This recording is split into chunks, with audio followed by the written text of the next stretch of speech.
Chers amis, bonsoir. J'enregistre cette vidéo contrairement un peu à mes habitudes, pour réagir sur l'actualité qui est, sans vouloir céder à l'émotion, qui actuellement est bien palpable chez tout le monde, et ce qui est normal. Je voulais vous adresser quelques éléments d'information ce soir, mais je ne peux pas le faire de façon décente si tout d'abord je ne parle pas de ce qui s'est passé pour cette pauvre jeune fille et sa famille qui est endeuillée aujourd'hui. Donc je parle de la petite Lola qui a subi une horreur absolue, quoi. Ça va au-delà de l'abjection, c'est de l'horreur, c'est même plus de la barbarie, c'est une sauvagerie quasiment animale. Ce qu'a subi cette jeune fille de 12 ans, qui vivait sa parfaite innocence. Une enfant de 12 ans, c'est un être avant tout qui est innocent, qui n'a pas encore, qui n'a pas été corrompu par tant de choses qui peuvent nous corrompre après tout au long de notre vie. Donc c'est une personne pure, innocente, elle a été touchée, souillée, et on lui a arraché la vie dans les pires conditions possibles. Donc bien entendu, je ne peux pas démarrer cette vidéo sans rendre hommage à cette jeune fille qui n'aura pas la chance de vivre ce que nous avons, de vivre une vie longue, comme nous tous, et qui a été arrachée prématurément, et qui, je pense, doit laisser sa famille dans une consternation terrible. Mais vraiment, j'essaie de me mettre à leur place, mais je ne peux pas l'imaginer. C'est ne plus pouvoir en fait vivre normalement, se sentir coupable de tout, se sentir coupable d'exister, se sentir coupable de respirer, de manger, de boire, de vivre, quand on sait que un de ses enfants a été arraché d'une façon aussi terrible. Donc vraiment, j'ai de tout cœur avec cette famille qui a touché le cœur de beaucoup de Français, dont le mien aussi, bien sûr. J'apporterai l'objection, la remarque de l'ancien gendarme. On a parlé depuis le début d'un groupe de 4 personnes, 3 à 4 personnes. Maintenant, l'intensité médiatique se concentre sur une seule personne, une femme, déséquilibrée, situation irrégulière, enfin bref, tout le tout-team, toute la novlangue habituelle qui sert à déculpabiliser ce genre de phénomène, ce genre de comportements animaux. Ce sont des comportements animaux, pas autre chose, et qui ne passeront pas cette fois-ci. Voilà. Où sont passées les 2 ou 3 autres personnes? Qui sont-ils? Que font-ils? Pourquoi personne n'en parle? C'est une question importante. Il faut que cette question puisse être posée dans les premiers jours, parce qu'il ne faut pas en fait laisser les médias et le pouvoir qui est derrière, bien sûr, s'emparer d'un fait et essayer d'en maîtriser tous les éléments de langage. C'est ce qu'ils font. En fait, ils prennent un élément et ensuite ils le mettent dans une sorte de siphon pour on va dire, maîtriser l'émotion populaire et faire que cette émotion aille dans un trou bien particulier, une place bien déterminée, pour ne pas qu'on parle de l'essentiel de l'affaire. Or, l'essentiel de l'affaire, je doute que ce soit une seule femme qui ait diligenté tout ça toute seule. C'est pas possible. C'est vrai qu'ils ont parlé de 3-4 personnes. Où sont-ils? Que font-ils? Personne n'en parle. Et visiblement, il n'y a qu'une seule femme ce soir qui est écrouée, c'est cette femme, et les autres ont disparu, manifestement. C'est incompréhensible. Bref. Donc sur un registre un peu moins dramatique, mais tout aussi nécessaire, le cas de la petite Lola rejoint le cas de nombreux Français qui ont été sacrifiés sur l'autel de ce sabotage de notre pays, et aussi de la liquidation en fait de ce que nous sommes. Parce que si nous ne sommes pas capables en fait de protéger nos anciens, comme on a pu les protéger ces derniers temps aussi, on les a sacrifiés dans les EHPAD, et bien nous ne sommes plus capables non plus de protéger nos plus jeunes, jusque dans les rues des arrondissements les plus qui étaient encore jadis des arrondissements relativement sécurisants. C'est plus le cas.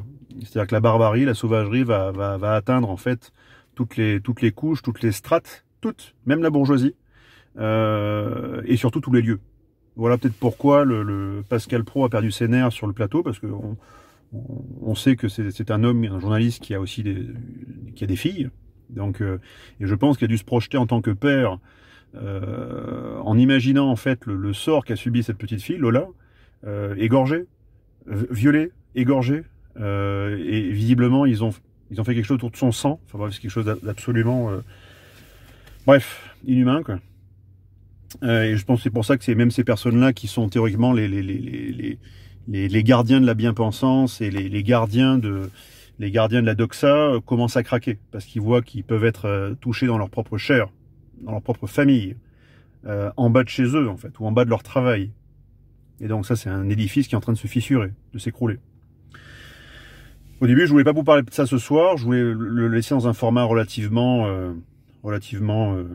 court, mais c'était simplement pour vous adresser aussi des informations, vous disant que ça y est, malgré ce préliminaire un petit peu glauque et un petit peu dramatique, nous avançons quand même sur le projet et nous allons en fait demain récupérer la première production en fait de toute la masse monétaire fiduciaire. Donc les pièces on les a déjà, mais aussi les billets. Donc voilà, c'est ce que nous allons avoir demain. Nous aurons de quoi en fait fournir une caisse fiduciaire dans francs libres à environ 300 CSP, 300 comités de salut du peuple, qui pourront bénéficier chacun d'environ voilà, 10 000 francs libres pour démarrer.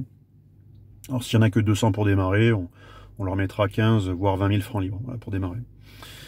L'annonce aussi concerne ce que nous ferons à partir de ce mois-ci, mais aussi de décembre.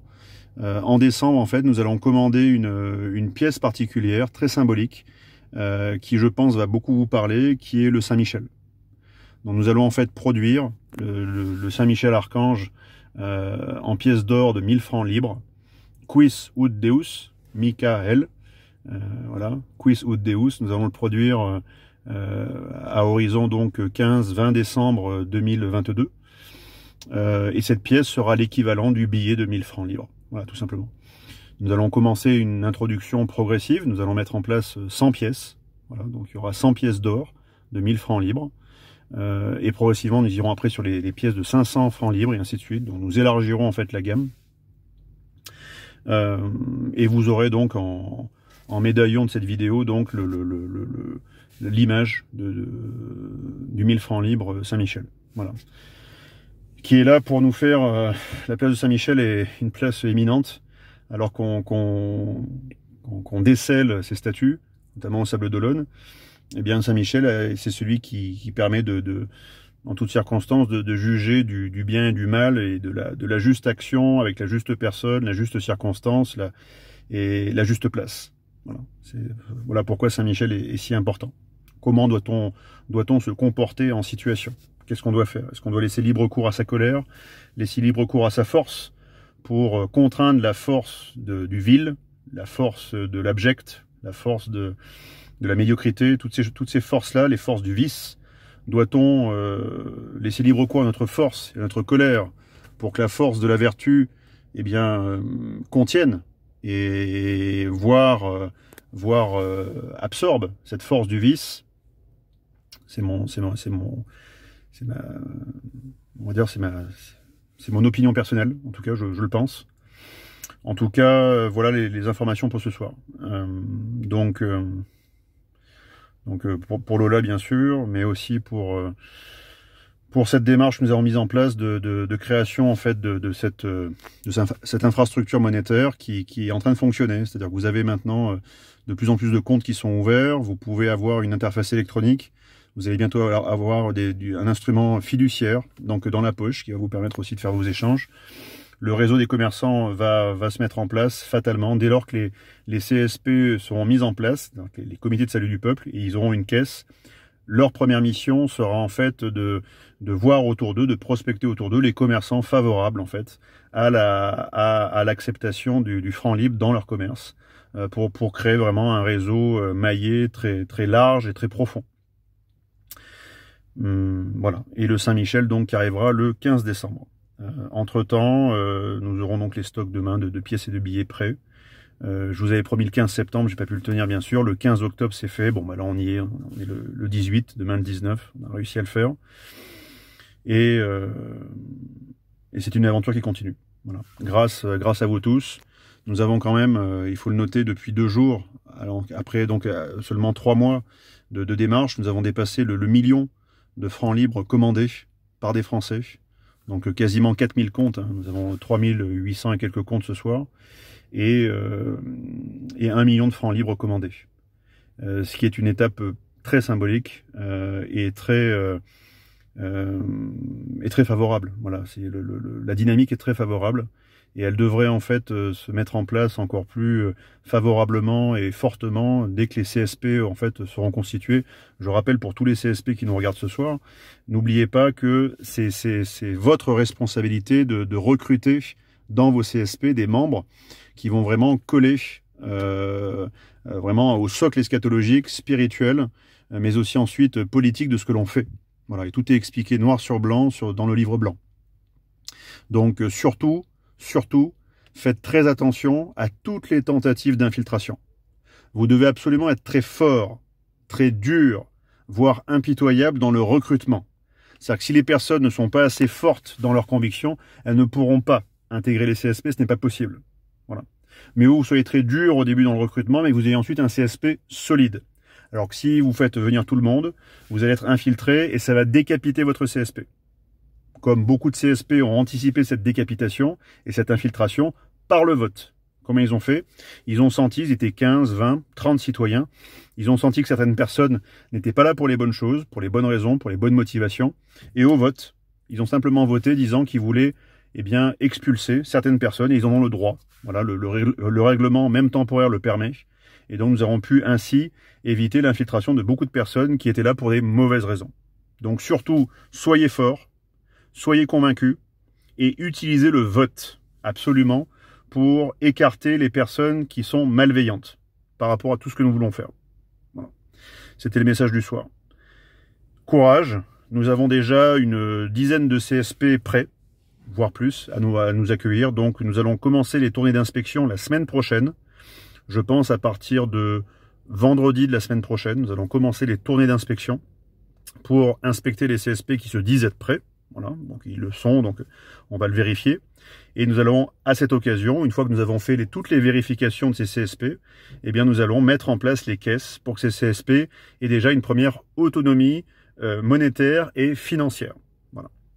Je vous souhaite à tous une très bonne soirée. N'oubliez pas, nous sommes un grand pays, un grand peuple, mais cette grandeur se mesurera à la taille de notre engagement et notre courage. Il faut maintenant mettre beaucoup de courage dans ce que nous faisons, beaucoup de vertu, pour contrebalancer tout ce vice dans lequel nous vivons, ce vice permanent et omniprésent.